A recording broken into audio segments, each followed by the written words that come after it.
Buen día, compañeros. Mi nombre es Rafael Tonatiu Fuerte Pérez y soy alumno de la Benemérita Universidad Autónoma de Puebla. Y como parte del trabajo de congreso, les vengo a presentar el trabajo titulado Primer contacto con los elementos de contacto. El trabajo consta básicamente de dos secciones, que es la introducción con la parte histórica y sus motivaciones, y la segunda parte enfocada en las unoformas, que van a servir como la herramienta para ir construyendo esta noción de los elementos de contacto. En los antecedentes históricos, pues vamos a ver a Sophus Lee, quien introdujo estos nuevos objetos matemáticos, cuál fue su motivación, una definición que él da acerca de los elementos de contacto, así como una noción intuitiva y cuál es la relación con las ecuaciones diferenciales, y esto vamos a verlo desde un enfoque geométrico. Sophus Lee o Marius Sophus Lee nace el 17 de diciembre de 1842 en Noruega. Para 1854 entra en lo que hoy es la Universidad de Oslo para estudiar matemáticas y ciencias. Cuando concluye sus estudios, Lee imparte las clases de matemáticas y astronomía. Como dato, en esa época, los estudiantes o los profesores que impartían cursos de matemática también impartían en los cursos de astronomía que venían en la parte como de la enseñanza física, ¿no? Pero esto lo veían como la matemática aplicada. Para el año de 1868, este es un año muy crucial en la vida académica de Lee, pues al leer los trabajos de Poncelet y Pluquier, fundadores junto con Angus Ferdinand Möbius de la geometría proyectiva, entonces Lee en ese año dice, yo quiero dedicarme a la investigación en la geometría. Por azares del destino, en el siguiente año, Sophus Lee conoce a Felix Klein. Y esto es muy importante porque Felix Klein, eh, durante, a partir de que se conocen, mantienen una relación muy estrecha en la cual comparten cartas y así como puntos de vista, y esto le ayuda a Felix Klein en su definición de lo que es una geometría. Pues Felix Klein define a una geometría como un conjunto dotado de un grupo, el cual va a ser invariante. Para 1897, la Sociedad de Físico-Matemáticas de Kazán, en Rusia, otorga por primera vez el premio Lobachevsky, que también Lobachevsky fue un prestigioso geómetra. Ahora, ¿cuál es la motivación para los elementos de contacto? Los orígenes de la geometría de contacto se remontan hasta los años de 1872, cuando Sophus Lee introduce por primera vez la notación de transformación de contacto, que esta es una herramienta geométrica para estudiar los sistemas de ecuaciones diferenciales. Las transformaciones de contacto fueron introducidas como un caso particular de un grupo de transformación local definido por las integrales de un sistema de ecuaciones diferenciales. ¿Cuál es la definición que da Lee entonces? En el sentido de Lee, él define un elemento de contacto en el plano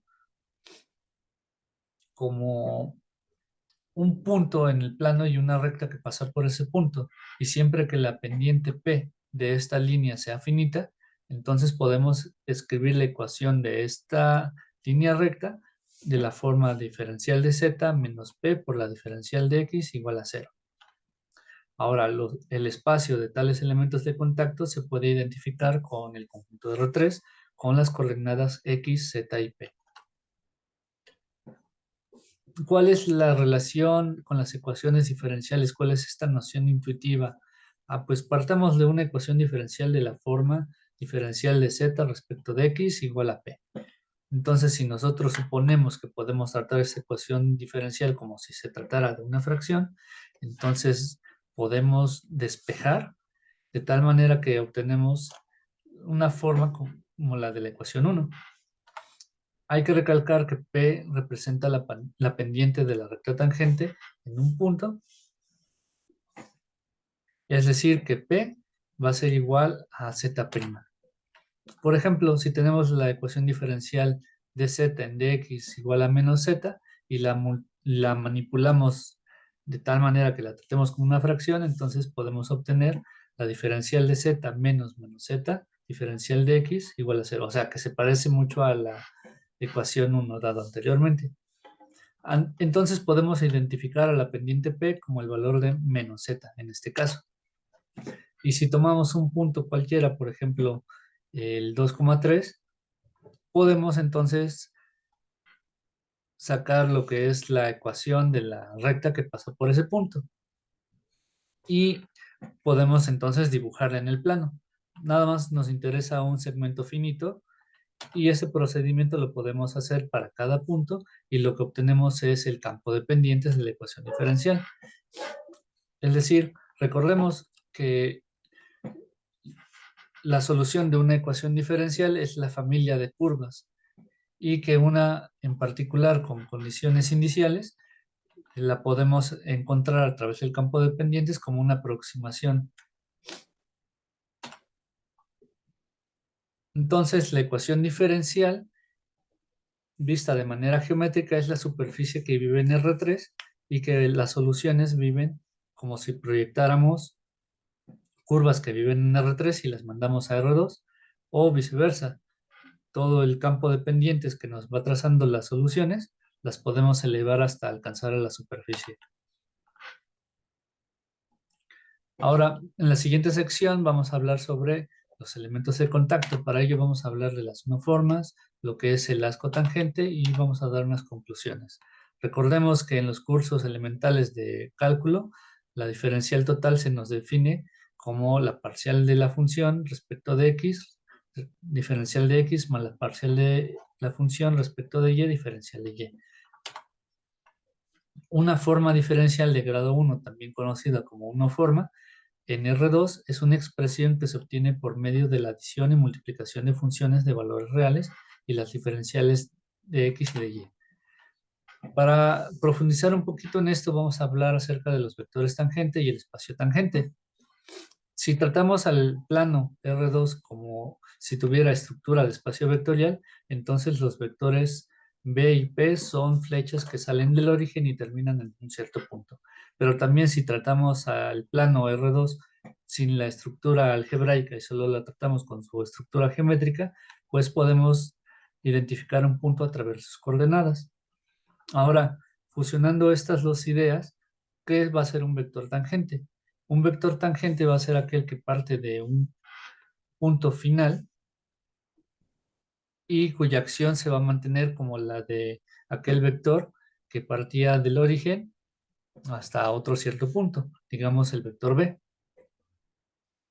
Es decir, un vector tangente es aquel que tiene como punto de origen, digamos, el punto P y el punto final, el punto cuyo punto final es la suma vectorial de P más B.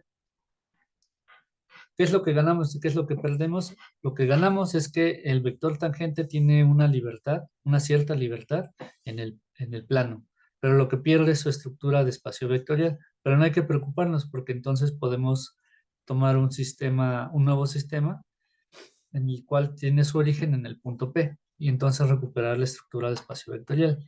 Esto nos sirve porque cuando se habla de campos vectoriales, nos dice un campo vectorial es una función que va de un conjunto Rm a un conjunto Rn. Aquí ahora podemos dar una definición ayudándonos del concepto de vector tangente y decir un campo vectorial es aquello que va a tomar puntos en R2 y lo que nos va a arrojar son vectores tangentes. Por ejemplo, tenemos un punto inicial y va a ser moldeado. En la parte 2, en la figura 2, se ve más claro que tenemos un punto inicial y lo va a arrojar a un vector tangente, ¿no? Y entonces nos vamos a quedar con esta idea de campo, ¿no? De que agarra puntos y los va a transformar en otra cosa. ¿Por qué? Vamos a dar una definición acerca de la unoforma. Una unoforma en el plano es una función de valores reales en el conjunto de todos los vectores tangentes a R2, tal que va a ser lineal en cada punto. El espacio tangente a cada punto, P en R2 se denota por T sub P en R2. Entonces, los objetos determinados por la unoforma son elementos que viven en el espacio dual del espacio tangente a ese punto. Por ejemplo, si phi es la forma de tal manera que a cada punto lo mandamos a 2x más y,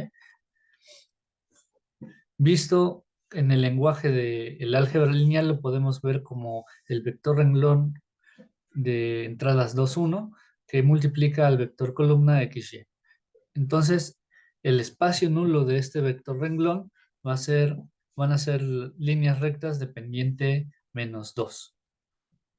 Este proceso lo podemos hacer en cada punto y entonces podemos ir construyendo algo que se asemeja entonces a lo que habíamos visto que era el campo direccional.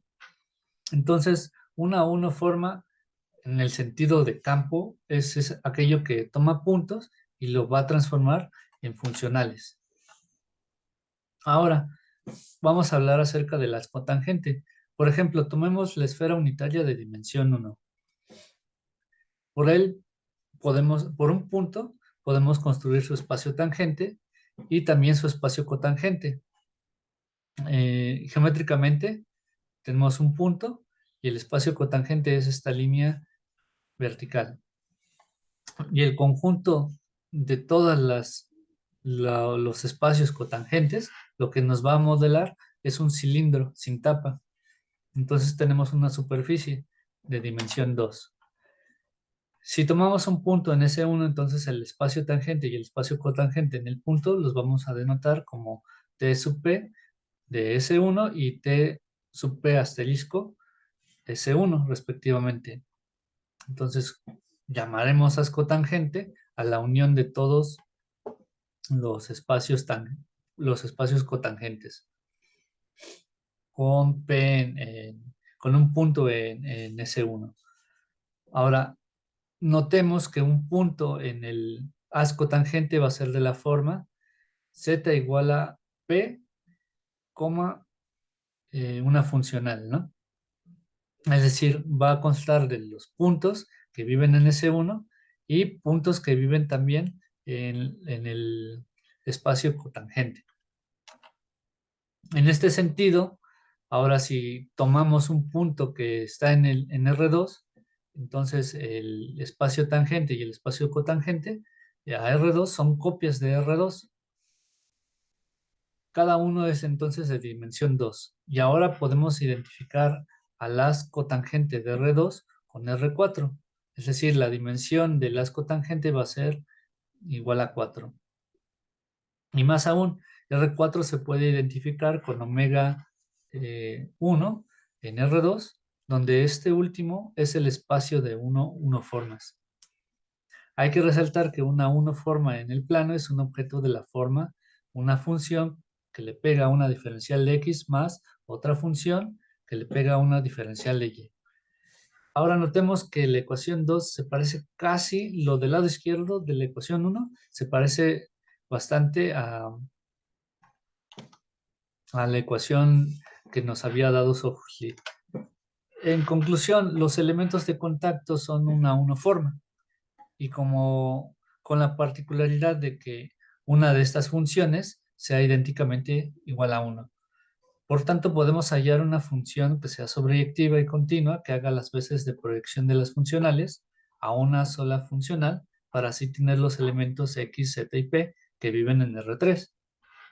En otras palabras, los elementos de contacto en R2 es el haz cotangente proyectivo. Parte de la bibliografía la pueden encontrar en el libro de Barrett-O'Neill de los elementos de la geometría diferencial y en un artículo escrito por Geiges que se llama Breve historia de los elementos de contacto y la geometría y la topología. Por su atención, muchas gracias.